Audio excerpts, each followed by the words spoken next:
cinema ఎలా ఉన్నా నేను అంటాను నాకు సినిమా పోయినా బాధ లేదు కానీ అందమైన సినిమా పోవాలి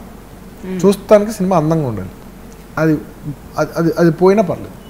కానీ దానికోసం సినిమా చేయం మనం చేసే సినిమా అందంగా ఉండాలి how do I put it అంతే అంటే మంచి సినిమా